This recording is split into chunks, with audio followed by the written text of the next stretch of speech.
اس کی موت اس انداز میں ہوگی تو مجھ پر شبہ کیا جائے گا۔ مرینا نے کہا، جے پرگولا کا غلام صرف سپر ماسٹر ہی نہیں، ملٹری انٹیلیجنس کا چیف رچ ووڈ اور 2 فوجی افسران بھی ہیں۔ جے پرگولا اس مشین پر اپنی گرفت مضبوط کر چکا ہے، سوچو کہ اسے کس طرح مشین سے دور رکھا جا سکتا ہے۔ جنرل واسکو ڈی نے کہا، ایک راستہ ہے کہ میں ٹرانسفارمر مشین کے نقشوں میں تبدیلی کرا دوں اور مشین کے کچھ اہم پرزے غائب کر دوں۔ میں تائید کرتی ہوں، فوری طور پر یہی کیا جا سکتا ہے۔ اس طرح وہ دشمن مشین درست کرنے کے لیے نقشہ دیکھیں گے تو نقشے میں گمشدہ پرزوں کی جگہ دوسرے پرزے نظر آئیں گے، لیکن تبدیلی ایسی ہو کہ مجھ پر شبہ نہ کیا جا سکے۔ کوئی شبہ نہیں کرے گا، میں تمہارے دماغ میں آ رہی ہوں۔ مشین کے خفیہ اڈے میں جو انچارج ہے تم اس سے فون پر بات کرو، میں انچارج کی آواز سن کر اس کے دماغ میں پہنچ جاؤں گی، پھر اس کے ذریعے پرزے غائب کرا دوں گی اور نقشے میں تبدیلی بھی لے آؤں گی۔ جنرل واسکو ڈی نے پوچھا، مرینا تم ہمارے بہت کام آ رہی ہو۔ پچھلے روز شیتارا سپر ماسٹر کے پاس آئی تھی، اس نے ہمارا کام کرنے کے لیے شرائط پیش کی تھیں، کیا تمہاری بھی کچھ شرائط ہوں گی؟ شیتارا ہندوستانی ہے اور میں امریکی ہوں، وہ 1000 شرائط منوا کر بھی وفادار نہیں رہے گی، اور میں کوئی شرط اس لیے پیش نہیں کروں گی کیونکہ میں تمہارے لیے نہیں اپنے ملک کے لیے کام کر رہی ہوں۔ تمہاری وطن دوستی قابل قدر ہے، یہ بڑے افسوس کی بات ہے کہ ماضی میں تمہیں محب وطن تسلیم نہیں کیا گیا، میں تمہیں دل سے ملک و قوم کی وفادار تسلیم کرتا ہوں۔ وہ گفتگو کے دوران سوچ رہی تھی، حب الوطنی اپنی جگہ ہے لیکن میں کسی پر بھروسہ نہیں کروں گی۔ ٹرانسفارمر مشین کے انچارج کے دماغ پر قبضہ جما کر مشین کے صحیح نقشے کو پہلے ذہن نشین کروں گی، اس کے پرزوں کو ضائع نہیں ہونے دوں گی، ایسی چال چلوں گی کہ آئندہ وہ مشین میرے کام آ سکے۔ ایک پاشا رہ گیا تھا، اسے بھی آزاد کر دیا گیا۔ یہ سب بھی جانتے تھے کہ کوئی بھی اس کے دماغ میں گھس کر فارمولوں کی تفصیل معلوم نہیں کر سکے گا کیونکہ اس نے ان فارمولوں کو ذہن نشین نہیں کیا تھا۔ اگرچہ وہ غیر معمولی دماغی قوت کا حامل تھا، حیرت انگیز یادداشت کا مالک تھا، تاہم ان فارمولوں کو زبانی یاد نہیں رکھا تاکہ کوئی خیال خوانی کرنے والا انہیں دماغ سے چرا نہ سکے۔ یہی وجہ ہے کہ ان فارمولوں کے لیے اسے صومالیہ تک سفر کرنا پڑا تھا۔ اس نے تنویمی نیند سے بیدار ہو کر خود کو ایک انجانے کمرے میں دیکھا، سوچنے لگا کہ سونے سے پہلے کہاں تھا اور اب کہاں پہنچا ہوا ہے۔ موجودہ کمرہ سمجھ میں آ گیا، وہ کسی ہوٹل میں تھا، ایک بستر پر پڑا ہوا تھا۔ اس نے سر گھما کر دیکھا، پہلو میں فلاور نہیں تھی، وہ اٹھ کر بیٹھ گیا۔ یاد آنے لگا کہ وہ جھیل کنارے پارس کے کاٹیج میں تھا، ایک بیڈ روم میں فلاور اس کے ساتھ تھی، پھر پتہ نہیں وہ کیسے گہری نیند سو گیا۔ آنکھ کھلنے پر خود کو ہوٹل کے کمرے میں دیکھ رہا تھا، وہ سوچنے لگا، میں یہاں کیسے آیا؟ کیا مجھے اٹھا کر لایا گیا ہے؟ یہ بات مذاقہ خیز لگی، وہ بیمار نہیں تھا، اسے 4 آدمی اٹھا کر ہوٹل میں نہیں پہنچا سکتے تھے۔ اس نے فون کا ریسیور اٹھا کر ہوٹل کے مینیجر سے رابطہ کیا، پھر پوچھا، آپ جانتے ہیں کہ میں کس کمرے سے بول رہا ہوں اور میرا نام کیا ہے؟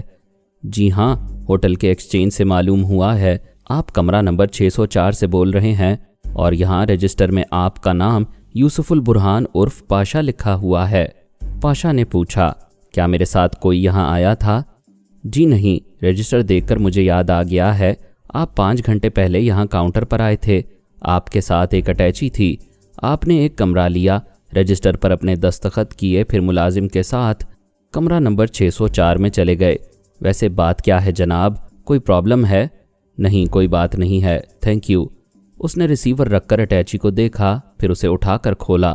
کپڑوں کے اوپر ایک نیا پاسپورٹ اور دیگر ضروری شناختی کاغذات رکھے ہوئے تھے، کچھ فرانسیسی ڈالرز اور برٹش پاؤنڈز بھی تھے۔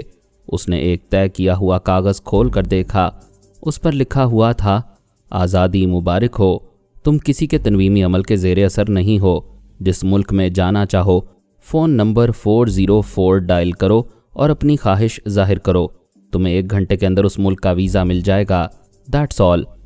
اس نے جھنجھلا کر کاغذ کو مٹھی میں بھینچتے ہوئے کہا، اتنا کچھ لکھا ہوا ہے، فلاور کے متعلق ایک لفظ نہیں لکھا، کیا یہ میرا کوئی رقیب ہے جو ایسی حرکتیں کر رہا ہے؟ کیا وہ فلاور کو مجھ سے چھین کر لے گیا ہے؟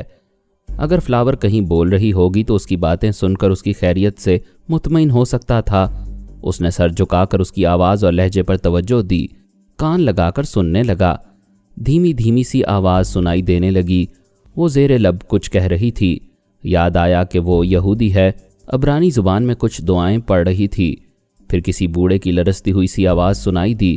وہ کہہ رہا تھا، بیٹی اس عبادت خانے کے پیچھے رہائشی کمرے ہیں، تم یہاں قیام کر سکتی ہو، میری دعا ہے کہ جسے تلاش کر رہی ہو وہ تمہیں جلد مل جائے۔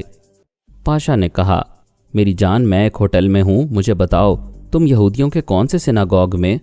وہ بولتے بولتے چپ ہو گیا، جس بات میں آ کر بھول گیا تھا کہ فلاور اس کی آواز نہیں سن سکے گی۔ وہ اٹھ کر کھڑا ہو گیا، یہ طے کر لیا کہ پہلے محبوبہ کو تلاش کرے گا، پھر کسی ملک میں جانے کی بات سوچے گا۔ اس نے غسل وغیرہ سے فارغ ہو کر لباس تبدیل کیا، فرانسیسی ڈالرز کی ایک گڈی جیب میں رکھی، پھر کمرے سے باہر آ گیا۔ رات کے 9 بجنے والے تھے۔ نیچے ڈائننگ ہال میں کھانے والوں کو دیکھ کر بھوک لگنے لگی۔ وہ ڈائننگ ہال میں داخل ہوا، پھر رک گیا۔ سامنے سے ایک حسین عورت آ رہی تھی، اس میں اتنی کشش تھی کہ کسی دل پھینک عاشق کا راستہ بدل سکتی تھی۔ وہ ڈائننگ ہال سے باہر جا رہی تھی، وہ بھی اس کے پیچھے باہر چلا آیا۔ بھوک اڑ گئی تھی۔ اس حسینہ کے ساتھ ایک مرد بھی تھا۔ پاشا نے دل کو سمجھایا کہ وہ مرد اس حسینہ کا شوہر نہیں ہوگا، محبوب بھی نہیں ہوگا، ہاں اس کا بھائی ضرور ہے۔ اس رشتے نے حوصلہ دیا کہ حسینہ اس کے حصے میں آ سکتی ہے۔ ایسے وقت فلاور کا خیال آیا، خیال ایسے ہی آیا جیسے وقت آتا ہے اور گزر جاتا ہے۔ اس نے سوچا، یہ اچھا ہی ہوا، بیچاری اپنے کسی سناگوگ میں پہنچ گئی ہے، وہاں عزت و آبرو سے رہ کر کسی نیک بندے سے شادی کر لے گی۔ چونکہ وہ صحیح جگہ پہنچی ہوئی ہے، اس لیے اب اس کی فکر نہیں کرنی چاہیے۔ وہ حسینہ اپنے ساتھی کے ساتھ ہوٹل سے باہر آئی، ساتھی نے اس کے لیے کار کا دروازہ کھولا۔ پاشا دوڑتا ہوا ایک ٹیکسی کے پاس آیا، پھر پچھلا دروازہ کھول کر بیٹھتے ہوئے ڈرائیور سے بولا، چلو۔ ڈاکٹر محمد انیب سلیمی کے ساتھ مزید اقساط سننے کے لیے ہمارے چینل کا سبسکرائبر بنیں اور ساتھ ہی بیل آئیکن کو کلک کریں تاکہ آپ کو ہر آنے والی نئی ویڈیو کے متعلق نوٹیفیکیشنز ملتی رہیں۔ ہماری ویڈیوز کو لائک اور شیئر کریں اور ہمیں اپنی دعاؤں میں یاد رکھیے گا۔ ISI اور پاک آرمی زندہ باد، پاکستان پائندہ باد۔ ہم پھر ملیں گے انشاءاللہ ایک نئی قسط کے ساتھ، تب تک کے لیے اللہ حافظ۔